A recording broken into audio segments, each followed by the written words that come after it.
শুভ সকাল বন্ধুরা, কেমন আছো তোমরা সবাই? আশা করছি তোমরা সকলেই যে যেখান থেকে দেখছো সবাই খুব ভালো আছো, সুস্থ আছো। আসামের ছোট্ট একটি গ্রাম থেকে আমি পূজা তোমাদের সকলকে আমার ব্লগ চ্যানেলে অনেক অনেক স্বাগত আর অনেক অনেক ভালোবাসা জানাই। এখন ঘড়িতে বাজে সকাল 6টা। তো দেখো, ঘুম থেকে উঠে কিন্তু আগে উঠোনটা ঝাড় দিয়ে নিলাম। আজকে আবার একটু কিন্তু রোদে উঠে গেছে। তো দেখো, ওই যে উঠোনের সামনেরটুকু ঝাড় দেওয়া হয়ে গেলে কলেপারের সাইডেরটুকু কিন্তু ঝাড় দিয়ে নিচ্ছি। তো ঝাড় দেওয়া হয়ে গেলে বাসি ছাটাটাও ধুয়ে নিচ্ছি। তো আজকে আর মেয়েকে স্কুলে পাঠাবো না।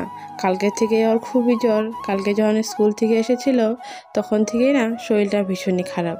তো এর মধ্যে না আমারও খুবই সর্দি লেগেছে, আমারও শরীরটা বেশি ভালো না।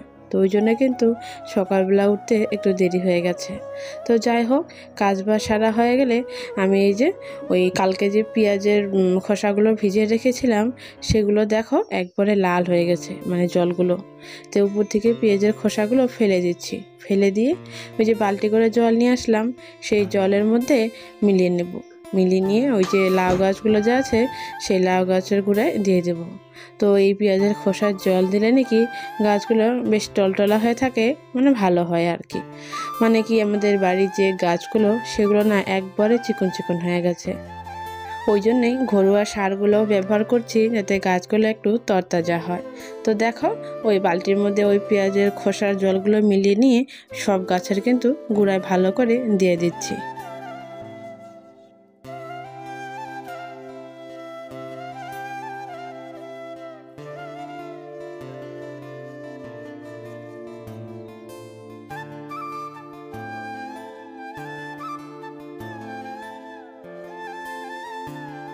তো এইদিকে বাইরের আশিপাশি কাজগুলো করে নেওয়ার পরে ওই যে প্রতিদিনের মতো আজকেও দেখো তোমাদের দাদাভাই গাড়ি বের করেছে, ওই চাকার সাথে সাথে ধুলাবালুগুলো রয়ে গেছে। তো ওই জন্যে বারান্দাটা আরেকবার করে ঝাড় দিয়ে নিচ্ছি। আর মেয়ে কিন্তু এখনও ওঠেনি, শরীরটা ভীষণই খারাপ। তো সারা রাত্রে ঘুম পাড়তে পারিনি। আর এখন যা গরম, এই গরমের জন্যে না বাচ্চা কাচ্চাদের সর্দি জ্বর হচ্ছে। কারণ অতিমাত্রা গরমেও কিন্তু মানুষের সর্দি লেগে যায়।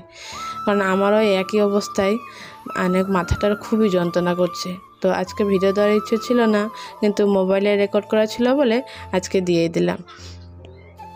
তো যাই হোক, তোমরা কে কোথা থেকে দেখছো অবশ্যই কিন্তু কমেন্ট করে জানিও, কারণ তোমাদের কমেন্টগুলো পড়তে খুবই ভালো লাগে। গত 2-3 দিন হচ্ছে আমার ভিডিওতে কিন্তু সেরকম কোনো কমেন্টই আসে না। আগে ভালোই আসতো, তবে এখন আর বেশি আসে না। ওই জন্য না মনটা খারাপ, আর দিন দিন কিন্তু মনটাও ভেঙে যাচ্ছে। তো যাই হোক, এদিকে দেখো, ওই সকালে চাটা খেয়ে নেওয়ার পরে ওই আজকে ভাবছি বিছানা চাদরটা তুলে ফেলি। মানে একটু হালকা হালকা কালারের বিছানা চাদর, তো ওই জন্য না মাঝে মধ্যেই মানে 2-3 দিন পরে পরে নোংরা হয়ে যায়। ওই জন্য যে বালিশগুলো সাইডে রেখে, মানে নিচে রেখে চাদরটা তুলে নিচ্ছি। ভাবছি আর একটা ধোয়া বিছানা চাদর পেরে নিই। আর আমার মেয়ে তো নিত্য নতুন বিছানা চাদর পাতো, নিত্য নতুন ড্রেস দাও, খুবই ভালো। তো যাই হোক, যখনই আমি বিছানাতে নতুন চাদর পাতি বা নতুন কোনো জিনিস কিনি, সব থেকে খুশি কিন্তু ওই হয়।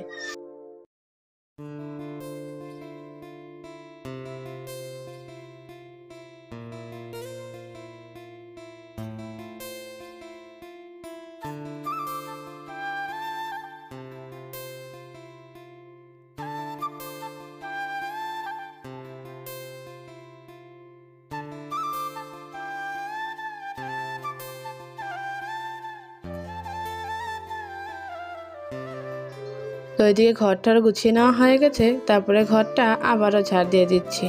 আর এমনিতেই তো সকালবেলা ঘর ঝাড় দেওয়া হয়েই গেছে, তবে ওই বাসি বিছানাগুলো তুলে নেওয়ার পর ঘরের কানি কোনা সমস্ত দিকগুলো আবারও কিন্তু ভালো করে ঝাড় দিয়ে নিই। তারপরে ওই যে শনিবারে যে তোমাদের দাদাভাই পুজো করেছিল, তো 2 বাড়িতে পুজো করেছিল। এক বাড়ি চাউল তো আগে দিয়েছে, আর এক বাড়ি চাউল দেওয়াই হয়নি। তো সেই চাউলটা কালকে সন্ধ্যাবেলা দিয়ে গেছে। তো দেখো, ওই চাউল থেকে মানে ওই চাউলগুলো কুলার ভিতরে রেখে ঝেড়ে নিচ্ছি। আর এই জানো তো এই চাউলের মধ্যে না অনেক খুচরো টাকা থাকে। আর যারা যজমান বাড়ির বউ তাদের কিন্তু এই চালের ভিতরে যে পয়সাগুলো থাকে সেগুলো দিয়ে কিন্তু টুকিটাকি হাত খরচের মতন বের হয়ে যায়। তো যাই হোক, তারপরে দেখো ওই যে কাপড়গুলো ভিজিয়ে রেখেছিলাম সেগুলো এখন ধুয়ে দেবো। এদিকে কিন্তু ঘরের কাজগুলো করতে করতে কলাপাড়ায় রোদ চলে এসেছে। আর এখন বাজে 9টা। এই 9টার থেকে কিন্তু কলাপাড়ায় দেখো কতটা রোদ। তো আজকে মানে সেরকম বেশি কাপড় ধুয়ে দিইনি, কিছু পরার কাপড়ে ধুয়ে দিয়েছিলাম, ওই জন্য কিন্তু অতটা খাচিনি। মানে ধোয়া কাপড় একটুখানি ছাপে জলে ভিজিয়ে রেখেছিলাম, রেখে নিয়ে একটুখানি কেচে দিয়ে এই যে ধুয়ে নিচ্ছি।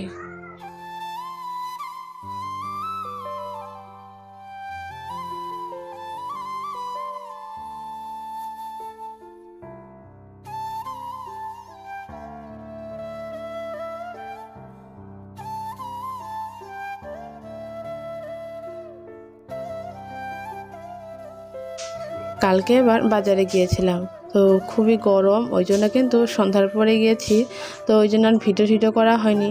তো বিশেষ দরকারে গেছিলাম, তো সেখান থেকে আমাদের যে দোকান আছে সেই দোকান থেকে কয়েকটা টেমা নিয়ে এসেছি। যেহেতু ওষুধের দোকান, অনেক জিনিসপত্র থাকে যেগুলো কিন্তু টেমায় রাখা হয়, যেমন ধরো ব্যান্ডিজ, ভিক্স, চকলেট।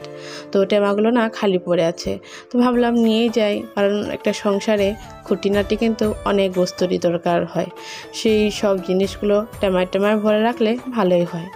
এমনিতেও অনেক টেমাটামি আছে, তবে এই টেমাগুলো দেখতে না একটু ভালো লাগলো, মানে নতুন চকচকে, তো ওই জন্য নিয়ে আসলাম। নিয়ে এসে দেখো একটুখানি সার্ফ দিয়ে ধুয়ে নিচ্ছি, কারণ না ধুলে তো এর মধ্যে কিছু রাখতে পারবো না, মেডিসিনের একটা সেন্ট আসবে, তো আর কি। তো কলপরে রোদ থাকার জন্য আমি কিন্তু ওই কিনারে বসে গেছি, ওই কিনারে বসে বসে ঘষে ঘষে ধুয়ে নিচ্ছি। টেমাগুলো ধুয়ে রাখার পরে ওই বালতি ভরে জল নিয়ে এসেছি বারান্দায়। তো অনেক দিন ধরে টেবিলটা মোছা হচ্ছিল না, মানে টেবিলে না এখন আর খাওয়া দাওয়াই করা হয় না, ওই গরমকালে মানে নিচে বসেই খাই। টেবিলটা বিশেষ করে ঠান্ডার দিনে বেশি ব্যবহার হয়, মানে ঠান্ডার দিনে তো ঠান্ডা লাগে, ওই জন্য কিন্তু টেবিলে খাওয়া হয়। তো দেখো টেবিলটাও কিন্তু ভালো করে মুছে নিচ্ছি, আর ওই ধুয়ে রাখার টেমাগুলো উপর করে রেখে দিচ্ছি। তারপরে এই যে টেবিলটা দেখো একটুখানি সরিয়ে রাখলাম, তো এই বারান্দাগুলো মুছে নেব, কারণ একদিন না মুছলেই না বারান্দার অবস্থা ঠিকঠাক থাকে না। এই কাজ কাজ কাজ সকাল থেকে যে আশিপাশি সারার পরে যে কাজ আরম্ভ করে দিয়েছি, সেই কাজ কিন্তু এখনও শেষ হয়নি। সকাল থেকে মাত্র এই 3 ঘন্টা হাতে নিয়ে একই রাহে কাজ করে যাই, যাতে একটুখানি সময় বের করতে পারি। তা এখন কিন্তু 9:30 বাজে। তো দেখো এইদিকে কিন্তু আমার সমস্ত কাজবাজি হয়ে গেছে, এখন কিন্তু এই যে বারান্দা আর ঘরগুলো মুছে নিলে কাজ কমপ্লিট। তো ঘর তো আগে থেকে মুছে নিয়েছি, তবে এই যে বারান্দাটা মুছে নিচ্ছি। আর জানো তো আমি সারাদিন কি করি না করি এগুলো তোমাদের সাথে শেয়ার করি বলে অনেকে ভাবে যে খেয়ে কাজ নাই, শুধু কাজ করার ভিডিও মোবাইলে আপলোড করে। তো এটা তো কোনো খারাপ না, যারা জানে তারা কিন্তু অবশ্য বলে না, যারা না জানে তারা কিন্তু বলতে থাকে। কত সময় শুনতে শুনতে না খারাপও লাগে, কারণ এতদিন ধরে ইউটিউবে খাটছি, এখন পর্যন্ত কিন্তু কিচ্ছুই হলো না। তো এই কথা ভাবতে ভাবতে মানে আমার মাথাটাই নষ্ট হয়ে গেল। তো যাই হোক, সময়তে খারাপ লাগে, আবার সময়তে ভাবি মানুষেতে তো বলবেই, লোকের কথা ধরে তো আর কাজ করলে হবে না, তো এই আর কি। তো দেখো এদিকে বারান্দা মুছে নেওয়ার পরে স্নান করে চলে এসেছি ঠাকুর ঘরে। তো ঠাকুর ঘরে তো পুজোটা দেওয়া হয়ে গেছে, এই যে তুলসী তলায় এখন তুলসী ঠাকুরকে জল দিয়ে নিচ্ছি। আর পুজো করার সময় গায়ে কিন্তু একটা ওড়না দেওয়া লাগে, ওড়না মানে মাথায় কাপড় দিয়ে পুজো দেওয়াটাই ভালো, তবে আমি নাইটি পরি বেশিরভাগ সময়, ওই জন্য কী করি পুজো দেওয়ার সময় একটা ওই যে ওড়নার মতো নিয়েছি, এটা ওই যে মাথায় দিয়ে কিন্তু পুজো দিই। তো যাই হোক, এদিকে কিন্তু আমার তুলসী ঠাকুরকে পুজো দেওয়া হয়ে গেছে, এখন এই যে সূর্যনারায়ণকে জল দিয়ে দিলাম। তো ছোটো থেকেই দেখে এসেছি আমার মা বাবা না প্রতিদিন যখনই পূজা দিত ওই সূর্য দেবতাকে না জল দিত, তো সূর্য দেবতাকেও না জল দিতে হয়, তো ওই জন্য আমিও দিই। তো দেখো এদিকে পুজো টুজো দিয়ে এসে খুবই খিদে পেয়েছিল, যেহেতু সকাল থেকে শুধু চাই খেয়েছি আর তো কিছু খাইনি, তো ওই জন্য একটা ডিম ভেজে নিলাম। ডিম ভেজে নিয়ে মেয়েকে তো সকালে ভাত খাওয়াই দিয়েছিলাম, তো ওই যে আজকেও ওই মসুরি ডাল দিয়ে ভাত করেছিলাম আলু সিদ্ধ, তো আলু সিদ্ধটা শেষ হয়ে গেছে বলে আমি একটা ডিম ভেজে নিলাম আর লঙ্কা ছানা। তো লঙ্কার ছানা হচ্ছে 2 কোয়া রসুন আর একটা শুকনো লঙ্কা একটুখানি পাটায় বেটে নিয়েছি। আর এদিকে দেখো অনেক বাজার এনেছে। আজকে হচ্ছে বাজারের দিন।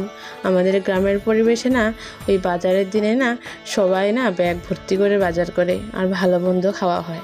তো আজকে এবার এনেছে মাংস। তো মাংসটা অনেক দিন পরে আনলো, কারণ তোমাদের দাদারও হাই প্রেশার আর আমাদের এদিকে না খুবই গরম যাচ্ছে। মানে দিনের পর দিন এতটাই গরম যে সহ্য করার বাইরে, সবারই শরীরে ঘামাচিয়ে ভরপুর উঠে গেছে। তো যাই হোক, ওই গরমের জন্য মাংসটা খাওয়া হচ্ছে না। তো মেয়ে অনেক দিন ধরে বায়না করছিল মাংস খাবে। তো আজকে দেখো ওই জন্য মাংসটা নিয়ে আসলো। আর এইদিকে আমি যে সবজিগুলো বানিয়ে নিচ্ছি। তো ভাবছি আজকে ঢ্যাঁড়স এনেছে, তো ওই ঢ্যাঁড়সগুলো চচ্চড়ি বানাবো। কারণ ঢ্যাঁড়সগুলো না একদিন রাখলেই বাড়তি হয়ে যায়, পরের দিন আর খেতে ভালো লাগে না। তো ওই যে পটল ভাজা করব আর ওই ঢ্যাঁড়সের চচ্চড়ি, আর সাথে হচ্ছে মাংসের ঝোল। সমস্ত কিছু জোগাড় করে নেওয়ার পরে রান্না করতে চলে এসেছি। আজকে এবার মনেই ছিল না যে আজকে তো মঙ্গলবার, তো ভাদ্র মাসে না শনি মঙ্গলবারে চাল কুমড়োর চাক ভাজা খেতে লাগে। তো তোমাদের দাদাভাইকে চাল কুমড়ো আনার জন্য বলেছিলাম। তো দেখো ওই জন্য কিন্তু চাল কুমড়োটার ভাজা করেছি, চাক ভাজা করেছি, পটল ভাজা আর হচ্ছে ভেন্ডি চচ্চড়ি। তো এদিকে ভাতও হয়ে গেছে, এখন এই যে মাংসটা বসিয়ে দেব। তার জন্যে কড়াইয়ে ফোড়ন দিয়ে দিলাম, ফোড়ন দিয়ে যে কাঁচা পেঁয়াজগুলো ছেড়ে দিলাম। তো আজকে না ভাবছি অন্যরকম করে মাংস রান্না করব। অন্যদিন কি করি, সব মশলাগুলো একসঙ্গে মাংসের সাথে মেখে নিয়ে তারপরে কিন্তু একবারে সম্বার দিয়ে দিই, দিয়ে কষিয়ে নামিয়ে ফেলি। মানে আমরা মাংসতে বেশি ঝোল কিন্তু খাই না। তো যাই হোক, আজকে আবার কড়াইতেই কিন্তু সমস্ত মশলাগুলো আগে থেকে কষিয়ে নিলাম, তারপরেই যে মাংসটা ঢেলে দিচ্ছি।